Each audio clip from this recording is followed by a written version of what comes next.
It's all the PBMs. So you can price a drug however you want, right? And the higher you price a drug, it almost doesn't even matter that your price has any kind of market dynamic associated with it. It's just going to matter is how much the PBM can make.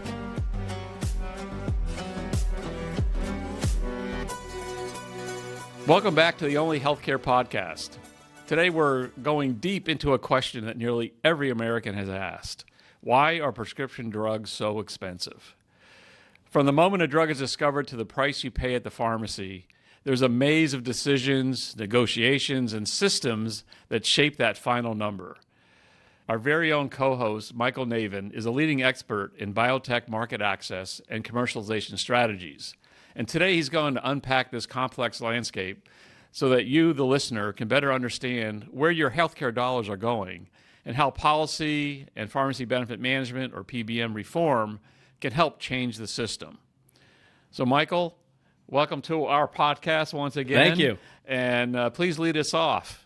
It's a very complex system, unfortunately, and there's a lot of hands in the cookie jar, so to speak. But I'll kind of start with just understanding how drug companies price their drugs. So the first thing is they're inventing something, right? They're creating a product that serves a condition that's underutilized or underserved or whatever the value is. And when they do that, they do a lot of research, data analytics, market dynamics to understand what's the opportunity, what economic impact in the positive does this product have, and how does that impact downstream medical costs? What's the general market acceptance of a particular product, given given the indication, given the dosing, the effectiveness of that product, and it puts a lot of that information gets put in well before they come out into the market, right? So while they're developing the drug, all of this work is happening behind the scenes. Then they look at the true uptake market opportunity for that drug to see how does it differentiate itself, is it unique, is it not, and then how is that going to be priced into the market. And then lastly, you have to consider really the impact of the actual process of paying for a drug, right? So that is oftentimes people have insurance. That insurance company has a PBM that manages the drug benefit. Then the patient has to go and fill it. So when they fill it, they have to pay a pharmacist. The pharmacist has to pay a wholesaler to get the drug. And then at the point of sale, there may be an actual payment made by the patient, or there may not be. It just depends on the drug and what they're doing. So all of that effect goes into how they price the drug, because the manufacturer certainly understands they have to make a profit, given that there's all those different processes and people in the middle before the patient gets the drug. And that is one of the challenges I think our system has that can be changed. It's not easy, but it can be changed, especially now with data, technology, transparency. All of that can be impacted in a positive way for the patient. We talked about in one of our previous podcasts on GLP-1s about how Lilly and Novo are going direct with their program. So there is ways to do it. So when you then price the drug, when we get down to the nitty gritty, let's say the drug's $100, right? So now of that $100, about $50 of that $100 is going to go to the insurance company, right off the bat. So they know that about half the cost of the introductory price, known as the wholesale acquisition cost, is going to be about 50%, depending on the drug. Could be higher. So let me ask, because that's pretty impactful to understand that half the money right up front's gone. Has it always been that way? Is this something new? I mean, how did we get to this? Not always. Really, so I've been doing market access and drug launches since 1999. And back in the late 90s, early 2000s, PBMs were sort of easy to work with. And they were just a necessary group to make sure that they can help you get distribution for the product. And rebates were anywhere between 10 to 25%, right? And those rebates were primarily quantified by how you were placed on the formulary. So the formulary they'd say, okay, we want to be the preferred product in this particular category. So meaning the go-to paid for product. And that product would be, let's say you had to pay 25% to get that. If you just wanted to be on the formulary, and be considered available, but there wasn't any rebate, you'd be in, they would call it a third tier rebate or third tier position on the formulary, and you might only pay a 5% or a 2% rebate, very low, right? So those games were sort of done, but it also, the drug prices weren't that high, right? You know, the most expensive drug in those times were probably a couple $100 a month, right? You didn't have these massive, you know, $1,000 drugs. It's really since the last, I'd say 10 years, with the advent of specialty pharmacy, that it has gotten out of hand. And to the point where a PBM won't even cover a drug if it doesn't have a rebate. So you might have a great drug, and there's a really good drug that I have an example of called Brenzavvy. It's an SGLT2 inhibitor for diabetes. It competes against Farxiga, Januvia, and Jardiance. Okay, those drugs are all about $700. Brenzavvy's about $60. But the PBMs will not cover Brenzavvy for two reasons. One is there's not enough money in it for them to get a rebate. So that's the number one reason. The second reason is they're a small company and they didn't do the cardiovascular studies that those other drugs were able to do. Now you could argue, a clinician could argue that, well, it's a class effect because you're reducing hemoglobin A1C and therefore you're reducing cardiovascular risks.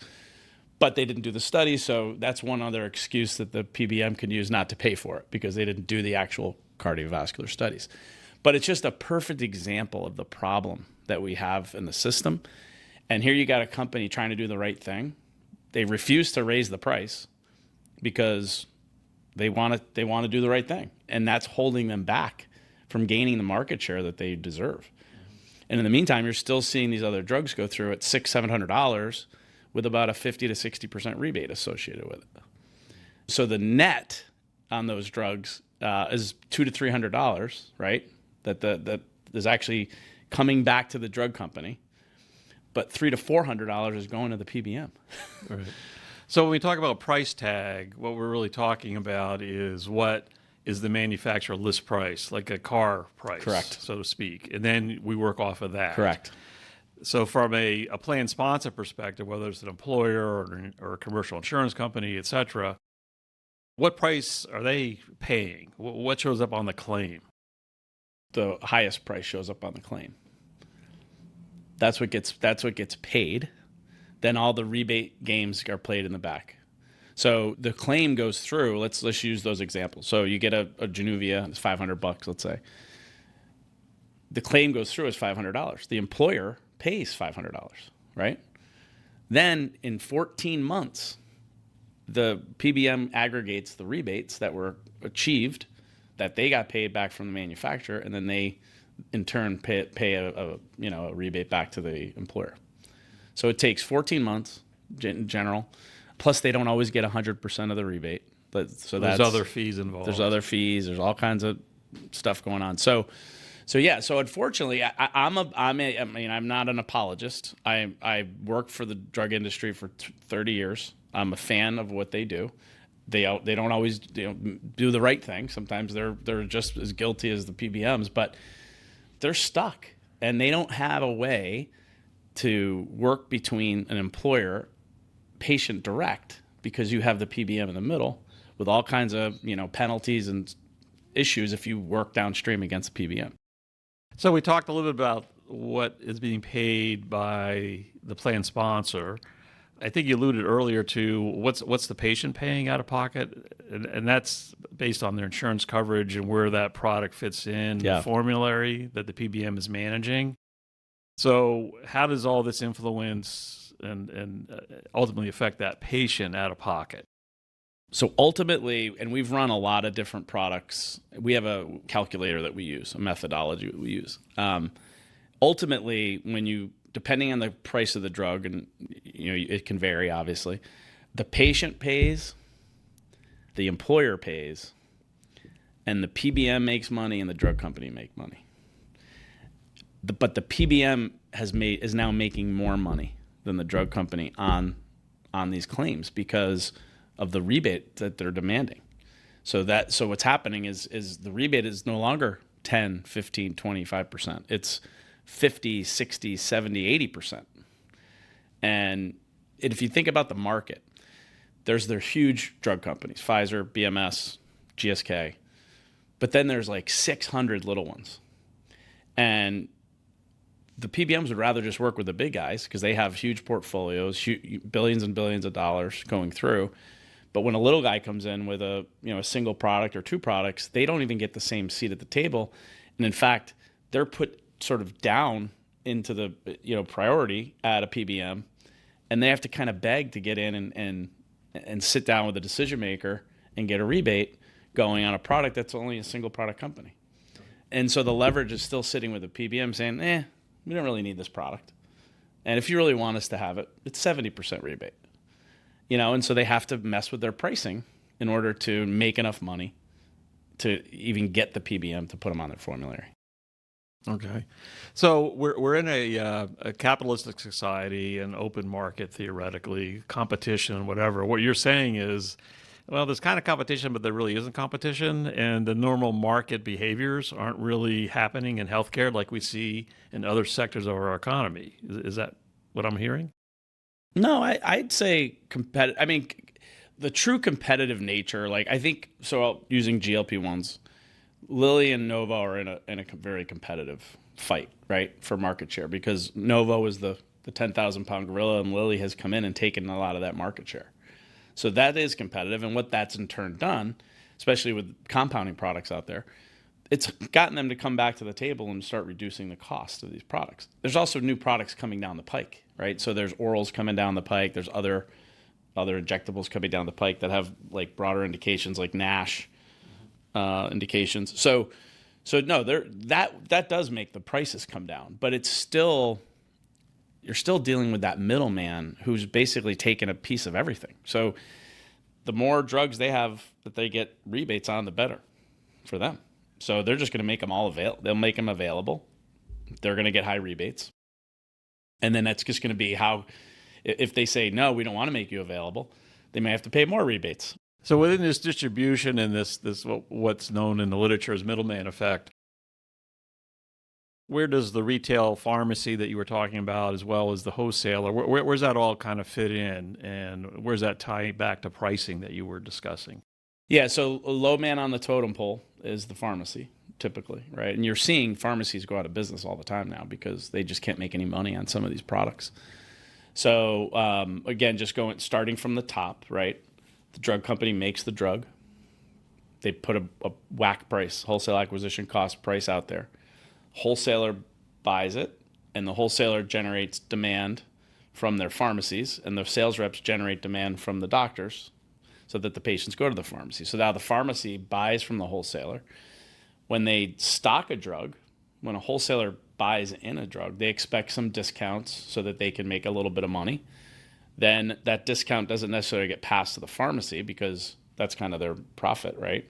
So they send the drug, the pharmacy buys it from the wholesaler. Then the pharmacy has to figure out, how do I make money on this drug, right? And what's happened in a lot of drugs recently is the pharmacist says, okay, this drug's going to be $1,200, and the patient comes in and they have insurance, but they're only going to pay $600 of the $1,200. So now what does the pharmacy do? They lose money. In the old world, with like the huge big box pharmacies, they didn't mind losing too much money on a prescription because they're selling a bunch of other stuff, right? But now that's gone away. The advent of Amazon and just people not necessarily doing that shopping at pharmacies anymore. You're starting to see those fold as well because they can't lose money on the scripts and not make any money on the front part of the store. It's something that has to change because you've got amazing pharmacy practitioners who are totally underutilized in our healthcare system, and they're being pushed out of business because they can't make money on a script. So they have to figure out other ways to make money, and they can't make money on paper towels and diapers either. Mm-hmm. So how else are they going to make money when they have a degree? And so they're an important element of like where this healthcare change has to come into play, so that you have the provider, but you also have a local champion who's an expert in pharmacy that can help navigate patients. So a lot of this ties back to different ways in which we differentiate the products, how they're used, who's paying what. how do you get higher prices around some of these drugs and other drugs can't? So how do we end up with where we're at today with some of this pricing? It's all, in my humble opinion, and I'll say it till I'm blue in the face, it's all the PBMs. So you can price a drug however you want, right? And the higher you price a drug, it almost doesn't even matter that your price has any kind of market dynamic associated with it. It's just going to matter is how much the PBM can make. Okay. Right? So in some of the recent launches we've been involved in, it's really a math, an equation, knowing are we going to get asked for a 50% or a 70% rebate? And if we know that's going to happen, we got to price that into our price. And it's almost, if we don't have a high price, the PBMs aren't going to talk to us. Right? So the prices are fake. They're completely inflated because of this. Now, I'm not talking about gene therapies. It gets a little more complicated, but I'm just talking about anything specialty light, anything maybe $2,000 a month and less, right? This is really where I'm talking. Some of the more expensive ones have very different, they're a bit reimbursed on the medical policy. There's all kinds of, cancer drugs have different pricing strategies that have impact on the provider. So there's it's a different animal, and we can maybe address it at another time. But this market, all the prices are completely out of whack, and they're all driven by the PBM. So we're really talking about the pharmacy benefit and the management of that pharmacy benefit. And we talked earlier about the formularies and the copay tiers and so forth.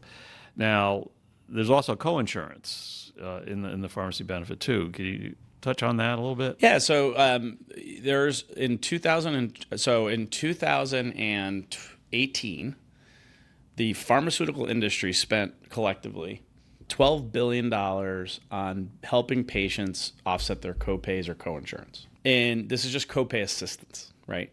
The second, in 2023, it was $24 billion. So it increased 100% in like 5 years, because the cost share is shifting more to the patient because of the high deductible plans. So patients taking on more responsibility for the cost of the drug. They're not even getting the benefit of the rebate, like on their pricing, because they're not it's not built in, right? Yeah. So if that drug's, so just taking it simple, if there's $1,000 drug that's got a 50% rebate, right? The patient's still paying $1,000 until they hit their deductible. They're not getting that rebate back. So then the drug company comes in and says, well, these patients aren't going to pay $1,000. I got to give them a pay no more than card, meaning a copay buy down program. So now you talked about patient assistance. There's other 340B. There's all these other programs. So in last year, Johnson & Johnson reported between patient assistance, rebates, copay buy down programs, they spent $42 billion in 1 year, in 2023, on those programs because of the cost shift. It's because the patients don't have the money to spend that kind of money. So there is a huge implication. So how do you take a drug? How do you have a benefit that you pay into, and you don't even get that benefit when you're buying the drug, right? It only goes back to the PBM, which does in turn go back to that employer who's self-funding a benefit. But again, 14 months, they're seeing that. So that's what I mean. It's too big that it has to change, because it's never going. The efficiencies are not even in the market anymore. So you talk about the copay and the copay assistance programs. So where's the coinsurance fitted? That's flat out from the patient, and that doesn't really change, right? Because that's a deductible. Yeah, the coinsurance is pretty much the same thing as a copay, right? So it's sitting in that same sort of bucket. So it's just a percentage of the drug versus a hard dollar amount, right? So a copay might be $50, but a coinsurance might be 20% of the cost of the drug. So that might come out to $100 or $47, right? It doesn't have a defined number. It's got a percentage of the cost is usually the coinsurance. Okay. So we've covered a lot in looking at how we get to pricing, where's all the money going, and so on and so forth during the course of this episode. So where do you see this going? Where are we headed on this? Well, really where we're going is technology has been amazing over the last 5 years in terms of now getting the data. People can now get the data and the pricing. So in my opinion, where this is going is technology is going to drive, and AI will drive the best pricing for the patients and the employers. I think with the PBM reform, you're going to see that they have to produce machine readable files that show the rebates that are being processed. So now the employers are going to open their eyes more to what rebates are actually being, provided. And again, I think with the advent of Lilly Direct and Novo Cares, and Pfizer has a program, I think you're going to have a way to get the best pricing to the patient using technology. I know selfishly we have a technology called Peak. Our Peak prescription marketplace has all of that built into it. And we just launched that product. So a lot of the employers are looking at that as a tool to sit on top of their existing benefit to help save, costs and money. And look, people aren't stupid, right? I mean, if you treat people with respect, you give them tools and information, they can make their own decisions, right? And when you have that information at your fingertips, it becomes, people see the absurdity of how this market has proliferated over the years. And now with a tool or information, they're going to be able to make better decisions. All right. So some of the key takeaways that I'm getting out of this episode is we certainly have a convoluted system here in the U.S. healthcare, and it's complicated, it's inefficient in a lot of different ways when we look at the different stakeholders, as we've been talking about during the episode. Clearly, transparency is more like opacity. It's as opaque as you can get it. So the true cost is hidden. You got lots of discounts and rebates happening behind the scenes. And we've been talking about reform for a long time. It's a common topic. It's being talked about again as we sit here. So it requires understanding where the value is lost and who's holding the decision-making power in this whole process. There's a lot of fingers in the pie here. And then lastly, the empowered consumers, the patients that are ultimately using these products, can begin demanding greater clarity and accountability. And this may be, as you're suggesting, through technology and how we're looking at AI enabling a lot of different aspects of what will be happening in the U.S. healthcare system. So we're definitely heading towards a transparency that we haven't seen before in the U.S., and it's going to be required, I think, because it is a complicated system as it currently stands. It's going to take years to unwind a lot of what we face today, and it's very different when we start looking at the healthcare system on a day-to-day basis, and even at a transaction level that we've been talking about when it comes to drugs and the pharmacy benefit. Yep. So with that, I'm going to turn it over to you to take us out. Awesome. Well, thank you. Great session. Thank you for this. I think the conversation never gets old because it won't until it changes. It doesn't change, right? So, but it's on its way. But thanks everyone for listening. If you've ever felt confused at the pharmacy counter, you're not alone. The way drugs are priced in America isn't just complex; it's broken in many ways. But understanding the problem is the first step towards solving it. We hope this episode gave you the tools to ask better questions, challenge outdated models, push for a system that works better for everyone, patients, providers, and payers alike. And don't be afraid to ask for these tools. They're there and they're available. So be sure to share this episode with someone who needs to hear it, and stay tuned for more insightful conversations on the Only Healthcare Podcast. Thank you for tuning in to the Only Healthcare Podcast. We hope you found today's episode insightful and informative. Remember, our mission is to provide actionable and inspirational insights on how we can improve healthcare cost, care, and accessibility for all. If you enjoyed this episode, please subscribe, rate, and share with your friends and family. For more resources and updates, visit us at onlyhealthcarepodcast.com. We'd love to hear from you. Let us know what topics you'd like us to discuss in future episodes. Until next time, stay informed, and together, let's navigate the journey to better healthcare.